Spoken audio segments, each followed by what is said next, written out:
নমস্কার বন্ধুরা, আমার আজকের এই ভিডিওটি আপনাদের অনেক উপকারে লাগবে।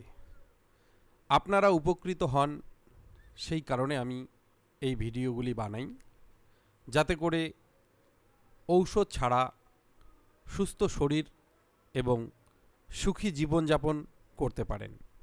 আমাদের আজকের বিষয় গ্যাস, বদহজম এবং নিয়মিত পায়খানা না হওয়া বা কনস্টিপেশন নিয়ে যারা ভুগছেন তাদের জন্য। প্রথমে একটা কথা বলি, আমরা যারা গ্যাস, বদহজম এবং কনস্টিপেশন নিয়ে ভুগি, প্রথমে আমরা এই সমস্যাটাকে অতটা গুরুত্ব দেই না। আপনি জানেন কি, যদি দীর্ঘদিন এভাবে চলতে থাকে তাহলে আপনার কোন কোন রোগগুলো হতে পারে, যেমন sugar, fatty liver, thyroid, cholesterol, piles অথবা অশ্ব, কিডনি সমস্যা, যৌন সমস্যা, এরকম নানান রকমের বড় বড় ব্যাধি আপনার কিন্তু হতে পারে। তাই বন্ধুরা, আজকের থেকে আপনি সাবধান হয়ে যান।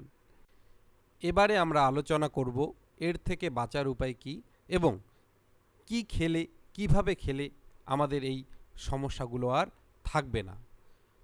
প্রকৃতির দেওয়া লাউ, হ্যাঁ বন্ধুরা, প্রকৃতির দেওয়া লাউ আমরা সকলেই চিনি। এই লাউ সকালবেলা ঘুম থেকে উঠে খালি পেটে 1 গ্লাস জুস করে নিয়ে খাবেন এবং বিকালবেলা 1 গ্লাস জুস করে নিয়ে খাবেন। 7 দিন খেলেই আপনি বুঝতে পারবেন এর উপকারিতা কী।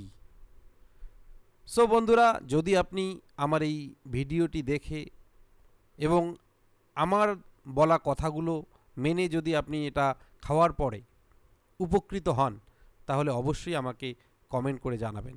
ধন্যবাদ।